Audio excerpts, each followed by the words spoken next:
Iran Israel যুদ্ধের কারণে স্থগিত করা হয়েছে ট্রাম্পের গাজা শান্তি পরিকল্পনার আলোচনা। 1 মাস আগে মার্কিন প্রেসিডেন্ট ডোনাল্ড ট্রাম্প গাজা পুনর্গঠনের জন্য উপসাগরীয় আরব দেশগুলোর কাছ থেকে বিলিয়ন ডলারের প্রতিশ্রুতি পেয়েছিলেন, কিন্তু এখন ওই দেশগুলো ইরানের হামলার ঝুঁকির মুখে রয়েছে। এমন অবস্থায় অনিশ্চিত হয়ে পড়েছে গাজা পুনর্গঠন।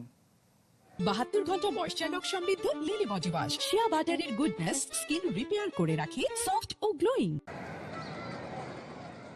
মার্কিন যুক্তরাষ্ট্রের ইন্ধনে ইসরায়েলি বর্বরতায় ধ্বংসস্তূপ গোটা ফিলিস্তিন। দেশটিকে মাটির সঙ্গে মিশিয়ে দেওয়ার পর গাজার শান্তি পরিকল্পনার ছক কষেন মার্কিন প্রেসিডেন্ট। সাপ হয়ে দংশন করে ওঝা হয়ে শুরু করেন আলোচনা। এরই মধ্যে যুক্তরাষ্ট্র ও ইসরায়েল আগ্রাসন চালায় ইরানে। ওয়াশিংটনের সব মনোযোগ এখন ইরান যুদ্ধে। এই পরিস্থিতিতে উপসাগরীয় আরব দেশগুলো এখন ইরানের হামলার ঝুঁকির মুখে। তাই মাসখানেক আগে গাজা পুনর্গঠনের জন্য ডোনাল্ড ট্রাম্প এসব দেশের কাছ থেকে বিলিয়ন ডলারের প্রতিশ্রুতি পেলেও স্থগিত হয়ে গেছে শান্তি আলোচনা। যদিও হোয়াইট হাউসের এক কর্মকর্তার দাবি, নিরস্ত্রীকরণ নিয়ে ইতিবাচক আলোচনা এখনো চলমান। হামাসের অস্ত্র সমর্পণের বিনিময়ে সাধারণ ক্ষমাই ছিল ট্রাম্পের গাজা পরিকল্পনার গুরুত্বপূর্ণ অংশ।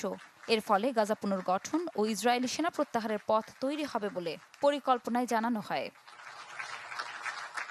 ইরান যুদ্ধ শুরুর দিনই হামাসের সঙ্গে মিশর, কাতার ও তুরস্কের মধ্যস্থতায় আলোচনার কথা থাকলেও বাতিল করা হয় তা।